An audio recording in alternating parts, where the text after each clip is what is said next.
বেটা, তুমি যাহাকে খুঁজিতেছ, তোমার যাত্রাকালে উনি তো তোমার গৃহেই ছিলেন।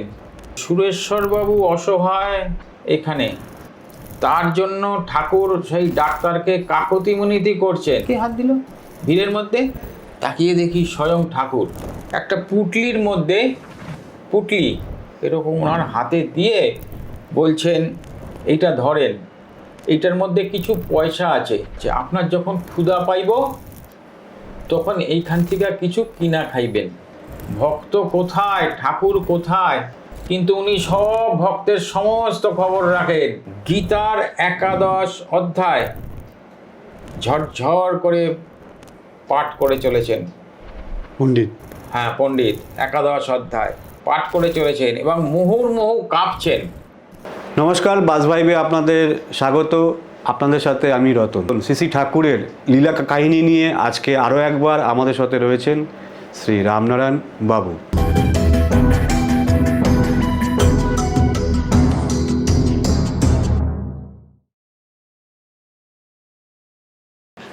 দাদা, তোমাকে শ্রী শ্রী ঠাকুরের লীলা কথায় এই এপিসোডে অনেক দিন পর স্বাগত। অনেক দিন তো বটেই, হ্যাঁ, নানান অসুবিধার মধ্যে তুমি ছিলে। যাই হোক, আজকে এসছি অনেক দিন পরে, ঠাকুরের সম্বন্ধে কিছু বলবো। সবাই শুনবেন আপনারা, আশা করি সবার ভালো লাগবে। খুব মজার মজার ঘটনা। ঠাকুর কতভাবে তার আশ্রিত ভক্তদের রক্ষা করেছেন, নানাভাবে পথ দেখিয়েছেন, সেগুলো কয়েকটা আমি এখানে একটু সবার সঙ্গে শেয়ার করব, বলবো। যে ছন্নাবতার, আমার যে বড় জামাইবাবুর যে বড় দাদা স্বর্গীয় শ্রী সদানন্দ চক্রবর্তী, উনি তো দীর্ঘদিন, এর আগেও বলেছি, অনেক গল্প বলেছি, উনি দীর্ঘদিন খুব অল্প বয়স থেকে, যুবক বয়স থেকে ঠাকুরের সঙ্গে নানান জায়গায়, বাংলাদেশে তৎকালীন পূর্ববঙ্গে নানান জায়গায় কাটিয়েছেন। কলকাতাতেও অনেক জায়গায় উনি ঠাকুরের সঙ্গে ছিলেন। তো নানান ঘটনা উনি প্রত্যক্ষ দেখেছেন, সেগুলোই ওনার কিছু বিশেষ জন তারা ওনার থেকে শুনে লিখে একটা বই, সুন্দর বই, ছন্নাবতার। অনেক অসাধারণ সব গল্প। তো তার থেকে আমি কয়েকটা একটু এখানে বলবো। বীরেশ্বর সেন ঢাকা জেলার খুব বর্ধিষ্ণু পরিবারের সন্তান। বাবা মা অনেক ধনী, বর্ধিষ্ণু পরিবার। তারা ঠাকুরের, বাবা মা ঠাকুরের খুব ভক্ত, আশ্রিত। বীরেশ্বর ঠাকুরের আশ্রিত নয়, কিন্তু ঠাকুরকে সে মনে প্রাণে শ্রদ্ধা করে, খুবই ভালোবাসে। বীরেশ্বর এমনি ঠাকুর ভক্ত, কিন্তু তার ইচ্ছা যে ঠাকুর কেমন একটা গুরু, এই কোনো রোগা পাতলা, অত্যন্ত সাধারণ বস্ত্র, সাধারণ ওই সামান্য একটা ধুতি, বেশিরভাগই একটা ওই ধুতিরই একটা খোট গায়ে দেওয়া, কখনো একটা চাদর, খুব বেশি হলে একটা হয়তো ওই ফতুয়া টাইপের কিছু পরে থাকেন, অত্যন্ত সাধারণ। কিন্তু ওনার ইচ্ছা, বীরেশ্বরের, ওনার গুরু হবে একজন সন্ন্যাসী, দীর্ঘদেহী, বলিষ্ঠ, হ্যাঁ, বেশ সুন্দর হবে, তার চেহারা তেজস্বী, এরকম। তো ঠিক আছে, ও খুঁজে বেড়ায় গুরু, নানান খোঁজে। গুরুর দেখা, ওই রকম গুরু যেটা ওর ইচ্ছা একান্ত মনের, সেই গুরু দেখাও পাচ্ছে না, সেই রকম সন্ন্যাসীর। এবার বীরেশ্বর এরকম গুরু খুঁজে পাচ্ছে না, যখন এখানে তার মতন হচ্ছে না ইচ্ছা অনুযায়ী, তখন ঠিক করলো যে সে তীর্থ ভ্রমণে যাবে, বেরোবে। তীর্থে গিয়ে নানান তীর্থে কোথাও না কোথাও, কোনো না কোনো জায়গায় একজন ওরকম তার ইচ্ছা অনুযায়ী, পছন্দের মতন ওরকম সুন্দর সন্ন্যাসী, তেজি পুরুষ সে নিশ্চয়ই খোঁজ পাবে। তো ভালো কথা। তো এটা সে কাউকে বলেনি। তারপরে একদিন দিনক্ষণ দেখা হয়েছে, ঠিক হয়েছে এই দিন, এই তারিখে, এই সময় সে তীর্থ বেরোবে। তো ঘটনাচক্রে যেদিন বীরেশ্বরবাবু এরকম তীর্থে যাবেন সেই দিন ঠাকুর মহাশয় ওনার ওই বাড়িতে এসে উপস্থিত। তো বীরেশ্বরবাবুর যে বাবা মা তারা খুব আনন্দিত যে ঠাকুর এসেছেন, আজকে ছেলে যাবে তীর্থে, হ্যাঁ, গুরুর খোঁজে। তা আজকে ঠাকুর এসছেন এই দিনে, তা ঠাকুরের আশীর্বাদ নিয়ে গেলে তার যাত্রাও শুভ হবে আর নিশ্চয়ই তার সে সফল কাম হবে। তো ভালো কথা, যাত্রার প্রাক্কালে ঠাকুরকে প্রণাম করে ঠাকুরকে বলেছেন মনের কথা। তো ঠাকুর মিচকে মিচকে হেসে ওনাকে আশীর্বাদ করেছেন। বীরেশ্বরবাবু রওনা হয়ে গেছেন তীর্থে। নানান জায়গায় উনি ঘুরছেন অনেক দিন ধরে, নানান তীর্থ। কোনো জায়গায় ওই রকম মনের মতন উনি পাচ্ছেন না। উনি যেমন গুরু চাইছেন, উনি যেরকম চাইছেন, উনি যেটা কল্পনা করেছেন যে আমার গুরু হবে এইরকম একটা তো কল্পনা তার আছে, সেই উদ্দেশ্যে তো সে বেরিয়েছেন। কোথাও সেই পছন্দসই কারোরই দর্শন পেলেন না। তো এরকম বহুদিন পরে খুব শ্রান্ত ক্লান্ত একদম বিধ্বস্ত অবস্থায় হরিদ্বারের কোনো একটা জায়গায় সে একা চুপচাপ বসে আছে আর মনে মনে খুব দুঃখিত। হয়তো 2-4 ফোঁটা চোখের জলও পড়ছে যে আমি পেলাম না, এত খুঁজেও আমার ভাগ্যে বোধহয় নাই, এই ভাবছেন। তো হঠাৎ অত্যন্ত মানে দিনহীন একটা মলিন বস্ত্র, খুব একদম নোংরা এরকম কিছু বস্ত্র পরা সাধারণ একটা মানুষ হঠাৎ কোথা থেকে ওনার সামনে এসছেন। এসে বলছেন, বেটা তুমি যাহাকে খুঁজিতেছ তোমার যাত্রাকালে উনি তো তোমার গৃহেই ছিলেন। দেখো ওই যে দিনহীন ভদ্রলোক কোথা থেকে উদয় হলেন, উনি ওনাকে বলছেন যে বেটা তুমি যাহাকে খুঁজিতেছ সেই তোমার যাত্রাকালে উনি তো তোমার গৃহেই ছিলেন। তো বীরেশ্বরবাবু এই কথা বলার পরে উনি হঠাৎ করে এরকম বলেছেন। তো উনি ভাবছেন যে লোকটা জানলো কি করে যে আমি কাউকে খুঁজছি। উনি তো গুরু খুঁজতে বেরিয়েছিলেন, লোকটা জানলো কি করে, একে তো আমি চিনি না। এবার ওনার মনে পড়েছে এতদিন পরে যে আমার যাত্রার সময় তো আমার বাড়িতে তো স্বয়ং শ্রী শ্রী ঠাকুরই ছিলেন। তো এই লোকটা এই খবর পেল কি করে, এইটা যখন ওনার মনে এসছে তখন তাকিয়ে দেখছেন ওই সেই লোক আর নাই, উনি কোথায় চলে গেছেন। তো এই যাই হোক, এর কিছুদিন পরে উনি বাড়ি ফিরে গৃহে ওনার বাড়িতে ফিরে এসছেন। ফিরে এসে এখন উনি খোঁজ খবর নিচ্ছেন নানান জায়গায়, ঠাকুর কোথায় আছেন, ঠাকুর কোনখানে আছেন, কোথায় আছেন, কার বাড়িতে আছেন। করতে করতে একদিন খবর পেলেন ওইখানে কোনো এক কারোর গৃহে ঠাকুর আছেন। তো উনি ঠাকুরের কাছে গেছেন, ঠাকুরের কাছে গিয়ে উনি নাম প্রার্থনা করেছেন। ঠাকুর ওনাকে মাথায় হাত বুলিয়ে আশীর্বাদ করে ওনাকে নাম দিয়েছেন। নাম পাওয়ার পরে উনি ষষ্ঠাঙ্গে ঠাকুরকে প্রণাম করছেন, প্রণাম করে আর কাঁদছেন ঝরঝর করে অঝরে। আর ঠাকুরকে বলছেন যে ঠাকুর মশাই আপনি তো আমাকে বাধা দিতেই পারতেন, বলতেই পারতেন, তাইলে মিছামিছি আমি এত ঘুরে মরতাম না, বেড়াতাম না। কেননা ওনার যাত্রার সময় তো ঠাকুর ছিলেন, ঠাকুর তো আশীর্বাদ, উনি তো বললেন যে আমি যেন খুঁজে পাই, আপনি আমাকে আশীর্বাদ করেন, আমার যাত্রা যেন শুভ হয়।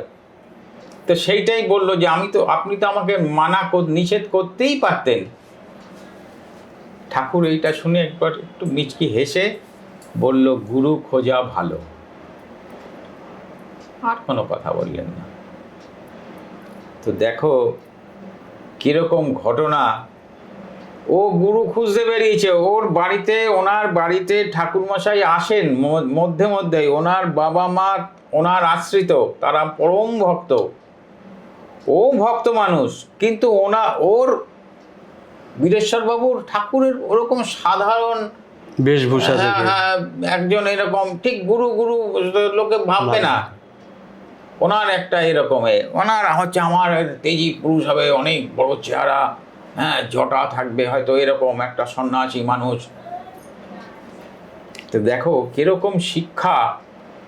সত্যি সত্যিই ঠাকুর ওকে না করতে পারতো, কিন্তু ঠাকুর না করেননি। তুমি খোঁজো, ওই যে বললেন গুরু খোঁজা ভালো, কিন্তু তোমার তো ওই নাড়া আমার এখানেই বাধা। ঠাকুর জানেন যে তোমাকে ফিরে আমার কাছেই আসতে হবে। তাহলে ওই যে লোকটা ওনাকে এসে হরিদ্বারে বলল, সেই ভদ্রলোক কে? স্বয়ং ঠাকুর। ঠাকুর হতে পারে, বা ওই রকমই কোনো একজন মহাত্মা লোক হতে পারে, যে তাকে তাকে তার দিক মানে নির্দেশ করে গেল যে তুমি ঘুরছো, বৃথা ঘুরছো, তোমাকে ওইখানেই ফিরে যেতে হবে। আমি পড়ছিলাম, ভারী সুন্দর লাগলো এই গল্পটা পড়ে।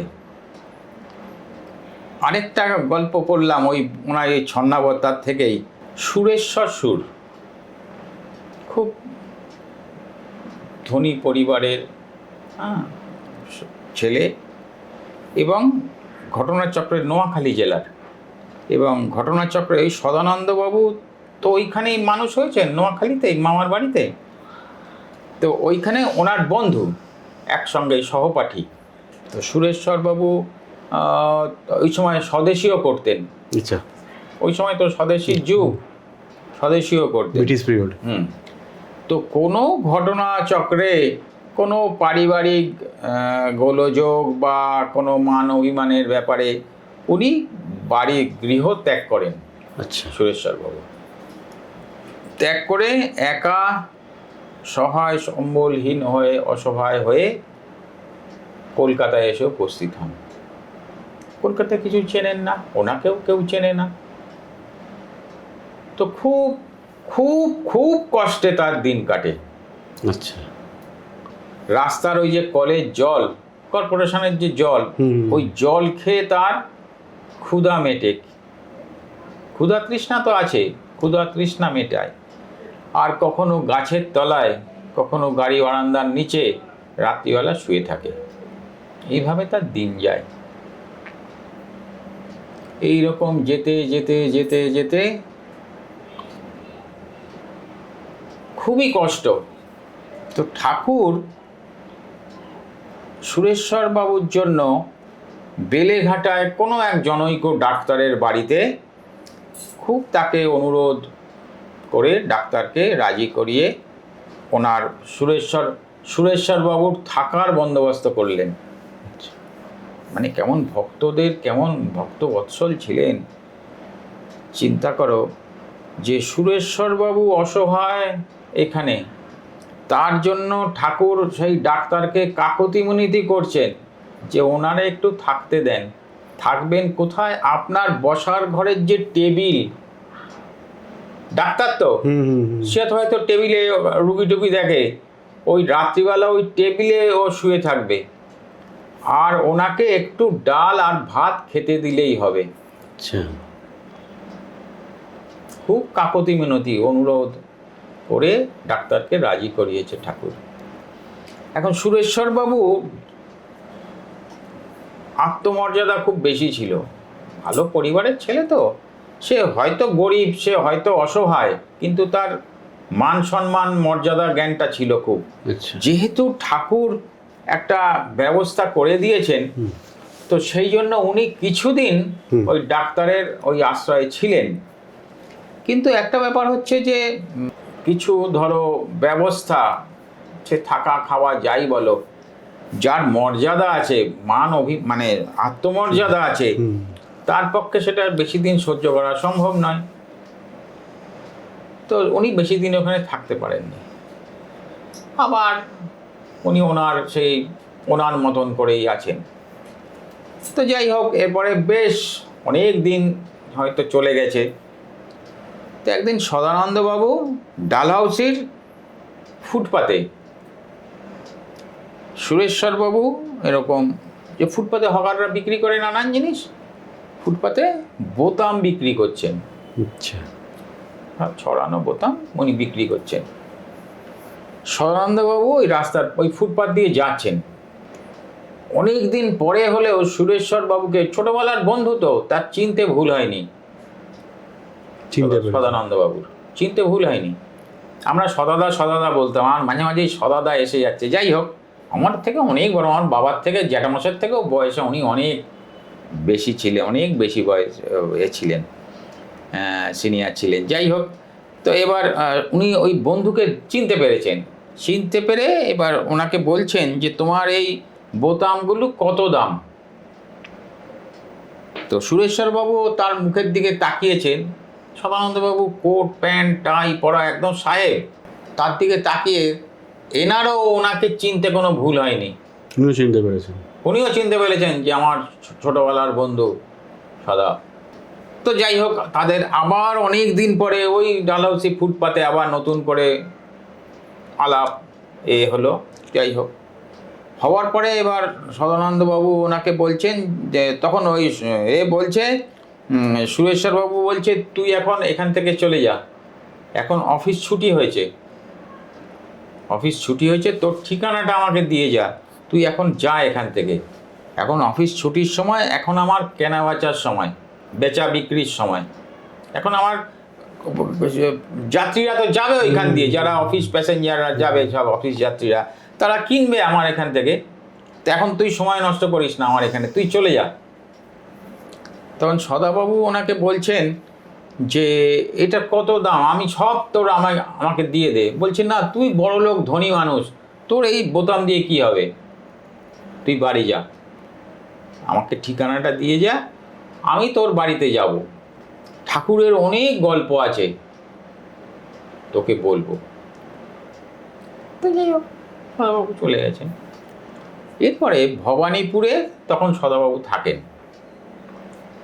সুরেশ্বরবাবু সদাবাবুর বাড়িতে যাতায়াত, ঠিকানা দিয়ে গেছেন, তো মাঝে মাঝে আসেন, যাতায়াত করেন। সদানন্দবাবু অনেক চেষ্টা করেছেন সুরেশ্বরবাবুকে যে, তুমি আমার এখানেই থাকো, আমার এই বাড়িতেই থাকো। কিন্তু উনি যে ওই রকম লোক যে, না, আমি কারোর দয়ার পাত্র হব না, অনুগ্রহের পাত্র হব না, তো উনি সেটা স্বীকার পাননি।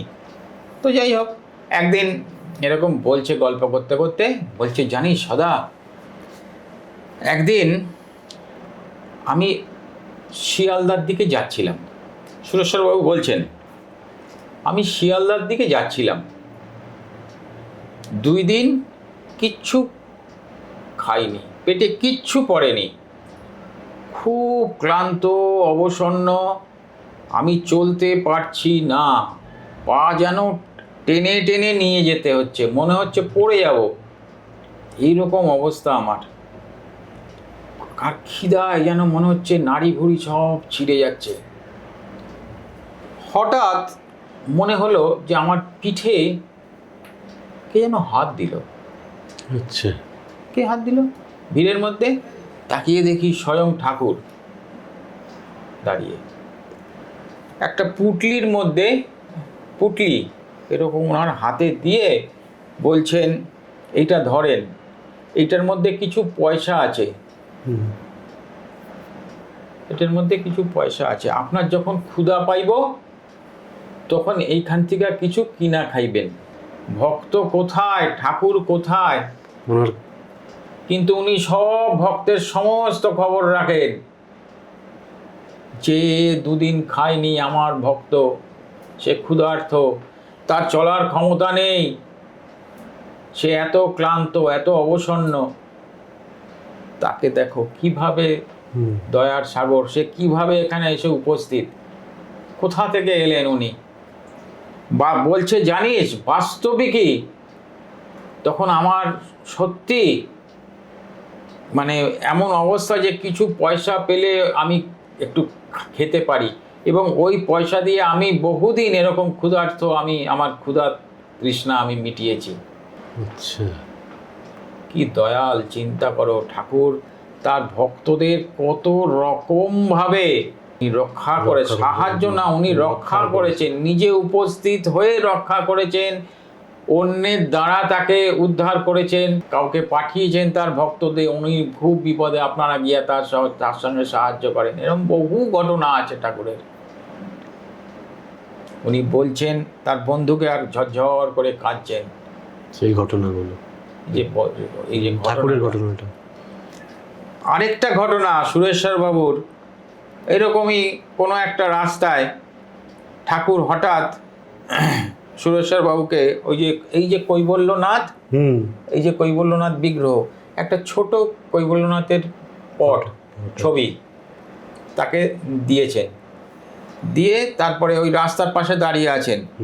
তারপরে কোনো এক পথচারীর থেকে একটা কলম নিয়ে ওই ছবির নিচে উনি নিজে লিখলেন আশীর্বাদ মিদং শ্রী রামচন্দ্র চক্রবর্তী, সই করলেন, লিখে দিলেন। লিখে দিয়ে পেনটা ওনাকে ফেরত দিয়ে ওই সুরেশ্বর বাবুকে দিয়ে বলছেন আপনার বুক পকেটে রাইখা দিবেন, আমি আপনার লগে লগেই থাকুন। আশীর্বাদ, হস্তাক্ষর করা, আশীর্বাদ মিদং শ্রী রামচন্দ্র চক্রবর্তী লিখে ওই পর ছোট্ট ছবি দিয়ে বললেন এই আপনার বুক পকেটে রাইখা দিয়েন, আমি আপনার সঙ্গে সঙ্গেই থাকুন। তার প্রয়োজন সব সময়, কেন সে তো অসহায়, মানে কোথায় তার ঠিকানা নাই, থাকার খাওয়ার কিছুই নাই, এটা তুমি রাখো, আমি সব সময় তোমার সঙ্গে থাকবো। উনি যদি থাকেন আর ওনার চিন্তা কি, সেই ওনার চিন্তা তো উনি করছেন একদম, খালি ওনার না, আমাদের প্রত্যেকের চিন্তা উনি করছেন, আমরা সেটা বুঝি না। আমরা হয়তো কখনো কি বলবো নিজের তেজে ভাবি যে সব আমি করলাম, একদমই না, কিচ্ছু নয়, কিচ্ছু নয়, আমার কোনো ক্ষমতা নেই, আমার কোনো ক্ষমতা নেই, সমস্ত উনি চালাচ্ছেন, আমরা চলছি। উনি বলেছেন তো জীবের কোনো শক্তি নাই, ভগবান চালাচ্ছে তাই জীব চলছে। এরকম প্রচুর প্রচুর। তবে ওই সদানন্দ বাবুরা এই ছবিটা, এটা সদানন্দ বাবুকে একটা উনি কপি করে দিয়েছিলেন, সুরেশ্বর বাবু সদাদাকে একটা দিয়েছিলেন। সদাবাবু আবার এই ছবিটা ওনারই বন্ধু নরেশবাবুকে এটা দেন। বেশ কিছুদিন পরে নরেশবাবু আমার যে বড় জামাইবাবু, হ্যাঁ, সত্যানন্দ চক্রবর্তী, তার এখন 92-93 বছর বয়স, হ্যাঁ আছেন এখনো সুস্থ একদম, সব ভালো। জামাইবাবুর কাছে ওটা দেন, বহু মানুষের কাছে ওইটার ওই কপি করা, ওই সই করা যে আশীর্বাদ মিদং শ্রীরামচন্দ্র চক্রবর্তী, বহু ভক্তের কাছে ওই ছবি আছে, ওনারা তাদের পকেটে ব্যাগে কোথাও সঙ্গে সঙ্গে রাখেন। কিন্তু ওটা আসলে দিয়েছিলেন ঠাকুর ওই সুরেশ্বর বাবুকে নিজে হাতে। তো তার ভাগ্য দেখো সুরেশ্বর বাবুর, যে তাকে তার স্বয়ং ভগবান শ্রী গুরু তাকে নিজে লিখে দিচ্ছেন আশীর্বাদ মিদং শ্রী রামচন্দ্র চক্রবর্তী। সে কিরকম ভক্ত, তাহলে চিন্তা করো, সে কিরকম ভক্ত, যে তার জন্য ঠাকুর ব্যাকুল হয়ে গেছেন, কত রকম ভাবে তাকে কিভাবে রক্ষা করা যায়। শেষে বললেন যে এই ছবিটা রাখেন, আমি আপনার সঙ্গে সঙ্গেই থাকি। এই মানে ঘটনার শেষ নেই। আরেকটা ঘটনা ওই সদাদার ওই বই থেকে, সদাবাবুকে নিয়ে ঠাকুর মশাই পূর্ববঙ্গেরই ভৈরব বলে একটা রেল স্টেশন, সেই রেল স্টেশনের ঠাকুরের ভক্ত ললিত রায় মহাশয়, রেলের কর্মচারী, তার ওই যে কোয়ার্টার যে সেইখানে এসে ঠাকুরমশাই উপস্থিত হয়েছেন, উঠেছেন এবং আছেন। সদাবাবু ও সদাদাও ওনার সঙ্গে, ঠাকুরের সঙ্গে। তো ঠাকুর আসাতে বাড়িতে আনন্দের হাট বসে গেছে। সকাল বিকেল বহু ভক্ত সমাগম হয়, বহু মানুষ নাম প্রার্থনা করে, নাম পায়, বহু আলোচনা, ঠাকুরের কাছে সবাই এসে ধর্মীয় আলোচনা, জাতি ধর্ম নির্বিশেষে মানুষরা সব আসে, সেখানে খুব খুব আনন্দে দিন কাটছে। তো বেশ একদিন এরকম সকালবেলা ঠাকুর তার ওই একটা তক্তাবশের মধ্যে, যেরকম ঠাকুর সাধারণ, বেশ ওই রকম একটা ধুতি এ করা সাধারণভাবেই বসে আছেন ওই খাটের চকিটার ওপরে। আর ভক্তরা যারা উপস্থিত ভক্তরা আছেন, ঠাকুর তাদের সঙ্গে ধর্মীয় আলোচনা, গীতার শ্লোক ইত্যাদি নিয়ে আলোচনা করছেন। তো ওইখানেরই একজন খুব ব্রাহ্মণ মানুষ, সন্তান, ব্রাহ্মণ এবং খুব পণ্ডিত ব্যক্তি, উনি হঠাৎ এসে উপস্থিত ওইখানে এসে বলছেন, কই গো,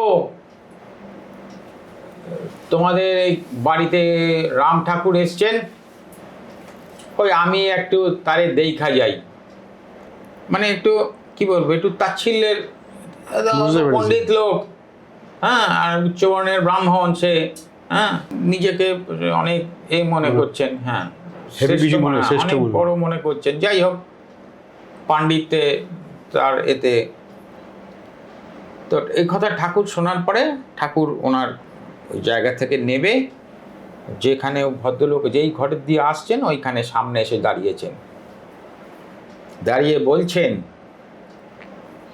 পূর্ণ ব্রহ্ম সনাতন, সৃষ্টি স্থিতি প্রলয় কারণ সত্যনারায়ণ, আমি সেই রাম ঠাকুর। তাকে বলছেন যে পূর্ণ ব্রহ্ম সনাতন, সৃষ্টি স্থিতি প্রলয় কারণ সত্যনারায়ণ, আমি সেই রাম ঠাকুর। এই কথা যখন ঠাকুর বলেছেন তাকে, ওই পণ্ডিত ঠাকুরের মধ্যে কি দেখেছেন সেটা উনিই জানেন। উনি হঠাৎ কাঁপতে কাঁপতে কাঁপতে কাঁপতে কাঁপতে কাঁপতে ওইখানে অজ্ঞান হয়ে মাটিতে পড়ে গেলেন।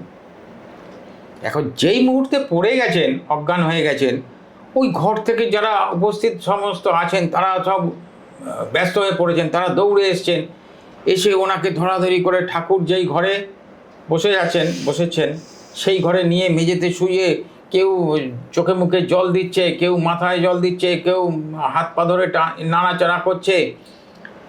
বেশ কিছুক্ষণ করার পরে ঠাকুর নির্লিপ্তভাবে বসে আছেন, সব কিছু দেখছেন, ওনার দিকেও তাকাচ্ছেন, সব কিছু দেখছেন, সবাইকে দেখছেন, কিন্তু একদম নির্লিপ্ত। ওনার মধ্যে কোনো ভাব কিছু নেই, ভাবলেশহীন হয়ে বসে আছেন। এই হওয়ার পরে ওই পণ্ডিত ভদ্রলোক, ওনার জ্ঞান ফিরে এসছে। জ্ঞান ফিরে যখন এসছে, উনি ঠাকুর বসে আছেন তো চকিতে, উনি ঠাকুরের সামনে মাটিতে হাঁটু গেড়ে বসেছেন, বসে হাত জোর করে গীতার 11 অধ্যায় ঝরঝর করে পাঠ করে চলেছেন। পণ্ডিত, হ্যাঁ, পণ্ডিত 11 অধ্যায় পাঠ করে চলেছেন এবং মুহুর্মুহু কাঁপছেন, মুহুর্মুহু কাঁপছেন। 11 অধ্যায় কি আছে? 11 অধ্যায় আছে বিশ্বরূপ দর্শন, শ্রীকৃষ্ণের বিশ্বরূপ দর্শন আছে। উনি ঠাকুরের কাছে এরকম হাত জোর করে ওই 11 অধ্যায় পাঠ করে চলেছেন, সম্পূর্ণটা পাঠ করেছেন, আর ওই মুহুর্মুহু কাঁপছেন, মুহুর্মুহু কাঁপছেন। পাঠ যখন বন্ধ হলো, তখন ঠাকুর বললেন, ওনারে একটু গরম দুধ দেন পান করতে, আর একটু ওনারে বাড়ি পৌঁছায়া দেন, একটু বিশ্রাম করলেই সব ঠিক হয়ে যাইব। তো সবাই তাই করলেন। বাড়ির লোক, ললিতবাবুর বাড়িতে দুধ, তাকে গরম দুধ পান করিয়ে খাইয়ে তাকে ধরাধরি করে তার বাড়িতে পৌঁছে দিল। তো দেখো, এই যে ঠাকুর যখন ওনাকে বললেন ওই কথা, তো ঠাকুরের মধ্যে উনি কি দেখেছিলেন যাতে উনি অজ্ঞান হয়ে গেলেন, সহ্য করতে পারেননি? ওই বিশ্বরূপ দর্শনের হয়তো কিছু তো দেখেছেন ওনার মধ্যে, তার মধ্যে ঠাকুর কেউ অন্য কাউকে দেখাটা উনি দেননি, খালি ওই পণ্ডিতকে। ওই যে উনি যে এই যে দম্ভ ভরে বললেন, কই গো তোমাদের রাম ঠাকুর, তার একবার তানরে একবার দেখা যায়, এই যে কথাটা এত একটা ব্যঙ্গাত্মক ভাবে যে বলেছেন, সেটা উনি বুঝতে পেরেছেন। ঠাকুর সেই জন্যই তো বাইরের দরজার সামনে এসে দাঁড়ালেন, দাঁড়িয়ে বললেন, পূর্ণ ব্রহ্ম সনাতন, সৃষ্টি স্থিতি প্রলয় কারণ, মানে সৃষ্টি স্থিতি প্রলয় সবই আমি, সত্যনারায়ণ, আমি সেই রাম ঠাকুর। তো উনি বলছেন মানে আমি সব, আমি সৃষ্টি, আমি বিনাশ, আমি প্রলয়, আমি সব। ও তো বলে, উনি তো এনাকে অনেক এও বলেছেন যে আমি কৈবল্যনাথ, আমি সত্যনারায়ণ, ভক্তদের কাছে তো নিজেই প্রকাশ করেছেন। তো দেখো মানুষ, আমরা তো একটু ঘুরিয়েও ভাবতে পারি যে কোনো মানুষকে কিন্তু অপমান করা উচিত না, তাচ্ছিল্য করা উচিত না, অবহেলা করা উচিত না, সবাইকেই তার যোগ্য সম্মান, প্রাপ্য সম্মান দেওয়া উচিত আমাদের, ছোট বড় যেই হোক। এটা একটা আমাদের একটু অন্যরকম ভাবে আমি বলছি যে একটা আমাদের শিক্ষা, কিন্তু শিক্ষা প্রত্যেকের কিন্তু নিজের নিজের তার সম্মান আছে, আত্মমর্যাদা আছে, সেইটাকে আমাদের কিন্তু প্রত্যেকের সম্মান দেওয়া উচিত। ঠাকুর ঘুরিয়ে হয়তো আমাদের এটাও একটু বোঝানোর চেষ্টা করলেন, এটা আমার নিজের উপলব্ধি, একদমই একদমই, এটা আমার নিজের উপলব্ধি। তো কি সুন্দর। আরেকটা বলি, ছোট্ট ঘটনা। ওই ললিতবাবুর বাড়িতেই জনৈক চট্টোপাধ্যায় মহাশয়, নাম সদানন্দবাবু ভুলে গেছেন, অনেক দিন আগের ঘটনা, কথা, ওনার নাম বলতে পারেননি, চট্টোপাধ্যায় মহাশয় বললেন। উনি ওই ললিতবাবুদেরই পরিবারের কোনো একজন সন্তান কারোর, তাকে দত্তক নিয়েছিলেন।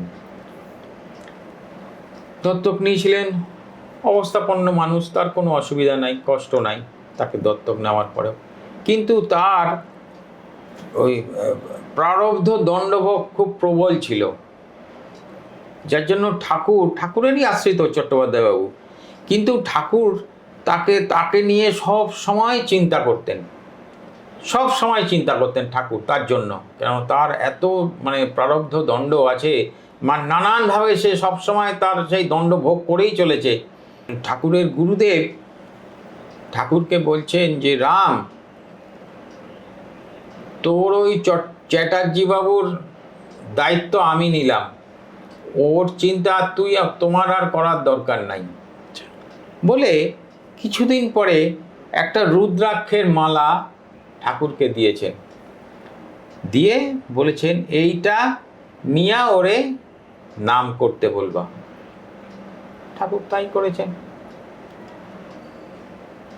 আবার বেশ কিছুদিন পরে গুরুদেব আবার ঠাকুরকে বলছেন, আদেশ করছেন যে এখন আর রুদ্রাক্ষের মালাতে নাম করার দরকার নাই।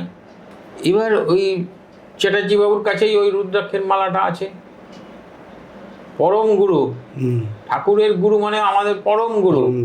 তখন সদাবাবুরা যখন এই যাদবপুর কৈবল্যধাম মন্দির আশ্রম তৈরি হলো, প্রতিষ্ঠা হলো, তখন সদাবাবু ওই ট্রাস্টিতে ছিলেন, খুব জড়িত ছিলেন ওনারা ওই প্রমথ চক্রবর্তী আরও যারা তখনকার সেই সময় যারা ছিলেন, তারা খুব ওই চ্যাটার্জিবাবুর কাছে যোগাযোগ করে যে ওই মালাটা, রুদ্রাক্ষের মালাটা যদি ওইখানে এনে আশ্রমে রাখা যায়, সমস্ত ভক্তকুলের জন্য, যে একটা এত পবিত্র, পরম পবিত্র জিনিস, সবাই তো দেখতে দর্শন করতে পারবে।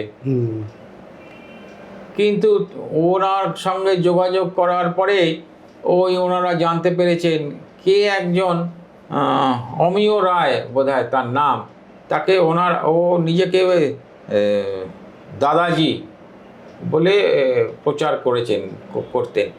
উনি আগেই ওটা হস্তগত করে নিয়েছেন এবং ওনার সঙ্গে বহু যোগাযোগ করেও উনি আর ওটা দেননি, যার জন্য দেখো এত মানে একটা মূল্যবান, অত্যন্ত মূল্যবান জিনিস যে আমাদের সাধারণের ভক্তদের জন্য আর ওটা, যেমন আশ্রমে ঠাকুরের ওই যে পাদুকা আছে, আমরা যাই প্রণাম করি, দর্শন ওটা ঠাকুরকে তো দেখতে পেলাম, ঠাকুর তো ব্যবহার করতেন, তো ঠাকুরের পরম গুরু ওইটা দিয়েছিলেন, ঠাকুরের গুরু, হ্যাঁ, তো সেটা কত মূল্যবান জিনিস, কিন্তু সেটা আর পাওয়া যায়নি, ওই সেই দাদাজির কাছেই থেকে গেছে। তো যাই হোক, অনেক গল্প বললাম, অনেক কথা, সবার ভালো লাগলে আমারও ভালো লাগবে। ঠাকুরের সম্বন্ধে ঠাকুর সবাই জানতে পারবেন যে ঠাকুর কি ছিলেন এবং ভক্তদের জন্য, ভক্তদের মধ্যে থেকে ভক্তদের জন্য উনি কি না করেছেন, সব কিছু করেছেন। ওই যে দেখো সুরেশ্বর বাবুর ওই যে পয়সা, সেইটা হয়তো কোনো একজন বিত্তবান লোকের থেকে ঠাকুর তার থেকে কাকুতি মিনতি করে চেয়ে নিয়ে এসছেন। ঠাকুরের তো নিজের কিছু নেই, না না না, উনি নিশ্চয়ই কারোর থেকে চেয়ে নিয়ে এসছেন যে তার এই ভক্তের জন্য ওটা কাজে লাগবে। তো ভক্তের জন্য ঠাকুর কত কিছু করেছেন, কত কিছু করেছেন। আমরা তার শ্রীচরণে আছি, এটাই আমাদের পরম পরম সৌভাগ্য, পরম পাওয়া, একদম পরম পাওয়া। ঠিক আছে, জয়রাম জয়রাম। আজকের মতো আমরা এখানে জয়রাম জয়রাম জয়রাম। ঠাকুর যা বলালেন বললাম।